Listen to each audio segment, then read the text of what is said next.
अस्सलाम अलैकुम। उम्मीद करती हूँ कि सब फिट-फाट होंगे। आज की एपिसोड भी दो हिस्सों में ही, उनका लिंक वीडियोस के कमेंट में आप ले सकते हैं और इसके अलावा डिस्क्रिप्शन में भी। खैर अब आते असल चीज़ की तरफ, तो कुछ फिन्स अपने होने का भरपूर एहसास दिला रहे, इन सब का बहुत शुक्रिया। और जो मेरे साइलेंट फिन्स हैं इनका भी शुक्रिया, मगर उनसे रिक्वेस्ट कि आप भी लाइक किया करें और जिन्होंने चैनल सब्सक्राइब नहीं किया वो चैनल ज़रूर सब्सक्राइब करें।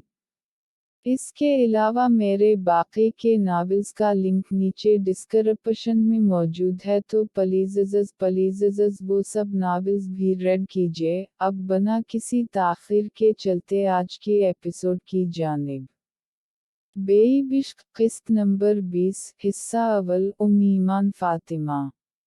ये कुक किया बोल रहे हैं आप? वो जल्दी से अपना हाथ इसके हाथ से खींचकर निकालने लगी, मगर वो इसका इरादा भांप चुका था तो गिरफ्त मजबूत कर ली।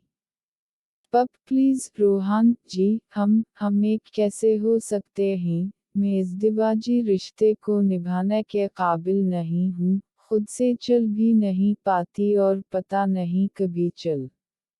शशशिश उससे आगे मत बोलेगा। आपने ये बोला भी कैसे जो मैं सोच भी नहीं सकता। मुझे 100% यकीन है कि और अगर अल्लाह ने चाहा तो आप बहुत जल्द अपने पाँव पे चलेंगी। और अगर मैं ना चली तो मेरी मजूरी, मेरी बेबसी आपके लिए एक इम्तिहान बन जाएगी। वो उसे देखते हुए नम लहजे में बोली। प्लीज़ ऐसी बातें मत कीजिए, लकेट मी, भरोसा कीजिए आप ज़रूर चलेंगी और अगर ना भी चली तो मेरा प्यार, मेरी मोहब्बत कभी कम नहीं होगी। मैं आपके पाँव बिन जाऊंगा। वो इसके रुखसार पे टपके शबनमी कतरों को उंगली के पौरों पे चुनते हुए बोला। आप बहुत बड़ा दावा कर रहे हैं। मैंने अगर इस दावे को मानते हुए आपका प्रपोज़ल एक्सेप्ट कर लिया तो क्या आप इस दावे को मुस्तकिल मिजाजी से निभा पाएंगे? उसने पूछा। इंशाअल्लाह, हम दोनों साथ होंगे तो हमें कोई नहीं हरा सकता। वो इसकी आंखों में देखते हुए बोला तो वो निगाहें झुका गई। क्या आपके घर वाले मुझे एक्सेप्ट कर लेंगे?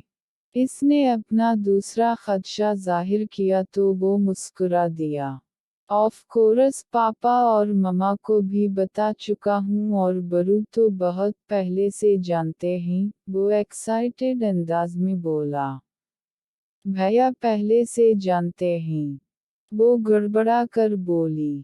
यह ऑफ कोर्स, वो मेरी दूसरी माँ है और इनसे मैं हर बात शेयर करता और सबसे पहले करता हूँ। इसके लहजे में रोहाब के लिए प्यार ही प्यार था। औफ़फ़ अल्लाह जी, वो मेरे मुताल्लिक़ क्या सोचते होंगे? वो अपने चेहरे को हाथों में छुपाते हुए बोली। वो अच्छा ही सोचते हैं आपके मुताल्लिक़, मेरी वजह से वो आपकी बहुत केयर करते हैं। आपकी वजह, मगर मुझे लगा कि वो उसकी बात पे चुप कर बोलती बात अधूरी छोड़ गई। क्या लगा आपको? मुझे लगा कि वो अपिया की वजह से मेरा इतना ख्याल करते हैं। वो उंगलियां चटखाती हुई बोली। वो भी रेज़न और मेरे वाली भी एक्सेट्रा खैर कह लजाए। वो मुस्कुरा कर बोला तो हाविया भी धीमा सा मुस्कुरा दी। आपकी इस मुस्कुराहट को हम समझो। रोहान ने पूछा तो उसके चेहरे पे हया की सुर्खी छाने लगी और घनी लंबी पलकें रुखसार पे साया फगन होकर लरज़ने लगी। थैंक यू मुझे एक्सेप्ट करने के लिए। मैं आपको दुनिया की हर खुशी देने की हर मुमकिन कोशिश करूँगा। वो उसका हाथ दबाकर छोड़ते हुए बोला। मैं अपिया को पूछ लूँ आपके मुताल्लिक़? नहीं अभी नहीं, एक्चुअली मैं चाहता हूँ कि बरू पहले भाभी को बता दें वरना बड़ी लड़ाई का खतरा है। आप तो जानती हैं कि दोनों लड़ने का मौका नहीं जाने देते, वो जल्दी से बोला। इंसान लड़ता भी तो उसी से है जिससे मोहब्बत करता है, और ऐसी बेज़रर सी लड़ाई मियां बीवी में होनी चाहिए। कहते हैं कि प्यार बढ़ता है, वो धीमे से लहजे में बोली। रईली, मुझे तो ये नहीं लगता कि मियां बीवी में लड़ाई होनी चाहिए। मेरे ख्याल में तो मियां बीवी मोहब्बत ही होनी चाहिए, दोनों एक दूसरे के दोस्त होने चाहिए, वो सोफे पे बैठते हुए बोला। तो आपके नज़दीक दोस्तों में लड़ाई नहीं होती क्या? बहन भाइयों में लड़ाई होती है, मगर इन लड़ाइयों का ये मतलब थोड़ी होता है कि वो एक दूसरे से अटैच नहीं। आप जितना मर्जी अपने दोस्त या बहन या भाई से लड़ ले, मगर कोई और दूसरा आकर उनसे ऊंची आवाज़ में भी बात कर ले तो आपको गुस्सा आता है। वो दोनों बेशक एक दूसरे से नाराज़ होते हैं, लड़ते हैं, मगर एक दूसरे की केयर कितनी करते हैं। और रोहाब भैया तो इतना ख्याल रखते हैं मेरी अपिया का, वो हर लिहाज से एक आइडियल इंसान हैं। इसके लहजे में रोहाब के लिए मान ही मान था। काश के ऐसा ही होता कि वो एक दूसरे की केयर करते। मुझे भी यही लगता था कि वो एक दूसरे से मोहब्बत करते हैं, मगर उनके बीच नफरत की एक दीवार है जो ऊंची होती जा रही है। वो इसके चेहरे पे निगाहें डाले दिल ही दिल में बोला। किया सोचने लग गए। मैं सोच रहा हूँ कि आपकी अपिया मान जाएगी ना हमारी शादी के लिए। दरअसल भाभी ज़रा गुस्से वाली हैं, तो ये ना हो कि हम दोनों के मुताल्लिक जानकर वो भड़क उठे। है तो सही वो गुस्से वाली, मगर एक पॉइंट बताऊं आपको जो कि अपिया की वीकनेस है। वो मुस्कुराकर इसकी बात के जवाब में बोली। हम ज़रूर, ज़रूर, वो दिलचस्पी से बोला। मेरी अपिया को ये लो, मोहब्बत इश्क जैसी चीज़ों से बहुत लगाव है। रोमांटिक कपल उनकी वीकनेस है। कोई मोहब्बत में दीदा देख लीन तो इम्प्रेस हो जाती है उनसे, मगर जब उनसे कोई मोहब्बत का इजहार करता है ना, तो उनका कहना यही होता है कि वो सिर्फ अपने शौहर से मोहब्बत करेगी। उसीलिए तो मुझे हैरत हुई थी कि कैसे इन्होंने रोहाब भाई से शादी कर ली, वो भी लो मैरिज। खैर मुझे तो यही लगता है कि वो काफ़ी चेंज हो गए हैं, वो मुस्कुरा कर बोली। वो तो ठीक है, लेकिन मुझे लगता है कि भाभी नहीं मानेगी। डोंट वरी, वो मान जाएंगी जब इन्हें ये लगेगा कि मैं भी आपको पसंद करती हूँ, उसने बेइख्तियारी में कहा, लेकिन साथ ही गड़बड़ा कर निगाहें झुका गई। मगर वो तो जैसे इसके इकरार पे सरशार हो गया था। ओके, अब आप आराम कीजिए, मैं ज़रा फ्रेश हो जाऊं, वो उठते हुए बोला और फिर कमरे से बाहर निकल गया। सुग्री शाह अपनी अलमारी में कपड़े रख रही थीं कि कन्वल दरवाज़ा खोलकर अंदर दाखिल हुई। आओ बेटा बैठो, सुग्री शाह ने मोहब्बत भरे अंदाज में कहा और फिर अलमारी बंद करती बेड पे बैठ गई। कोई बात करनी थी तुम्हें कन्वल? सुग्री शाह ने पूछा। मम्मी जी, आपने रोहान की शादी फिर उसी लड़की से तय करने का सोच लिया जिसे वो पसंद करता है? कन्वल ने मतजस्सुस अंदाज में पूछा।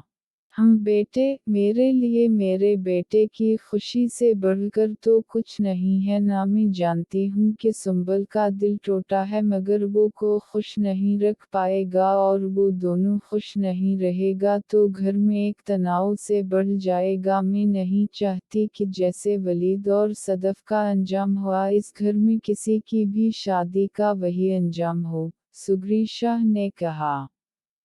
क्या रोहान ने आपको बताया कि वो किस लड़की से मोहब्बत करता है?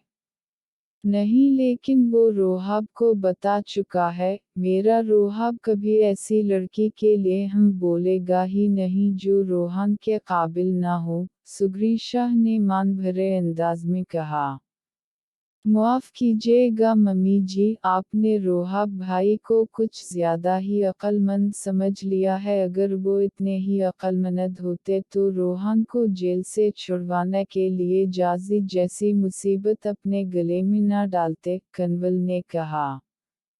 कैसी बातें कर रही हो तुम, वो उसने अपने लिए फैसला किया है, वो रोहान के लिए कभी गलत फैसला नहीं करता, सुग्री शाह ने नागवारी से उसे टूका। ये आपको लगता है मम्मी जी, मगर वो गलत फैसला कर चुके हैं। रोहान तो अब नासमझ है मगर रोहाब भाई इसकी हर नादानी को पूरा करते हैं। आप जानती भी हैं कि जिस लड़की को रोहान ने पसंद किया है वो कौन है। तुम्हें अगर पता है तो बता दो। सुग्री शाह इस बात के जवाब में बोली।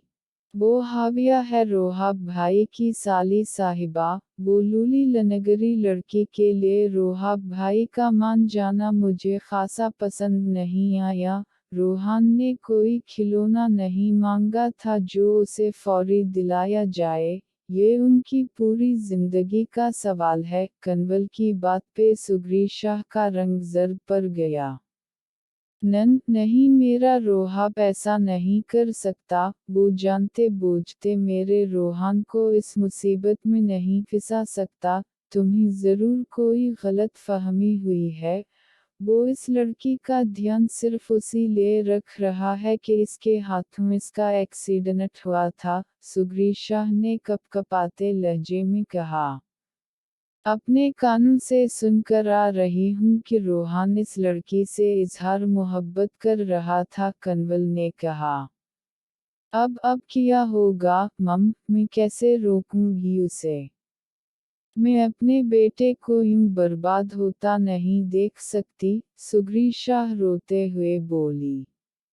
डोंट वरी मम्मी जी, मैं हूं ना, फिक्र मत कीजिए, रोहान की जिंदगी में इस लड़की को आने ही नहीं दूंगी, कन्वल ने कहा। सच तुम ये कर दोगी ना तो तुम्हारा बहुत बड़ा एहसान होगा मुझ पे, सुग्री शाह ने कहा। डोंट वरी मम्मी जी, आप सब मुझ पे छोड़ दें, वो लड़की खुद इनकार करेगी, वो मुस्कुरा कर बोली। अल्लाह करे ऐसा ही हो, सुग्री शाह ने कहा। फिर वो कन्वल के जाने के बाद सर थामकर रोने लगी। हिस्सा 2 का लिंक नीचे कमेंट और डिस्क्रिप्शन में मौजूद है।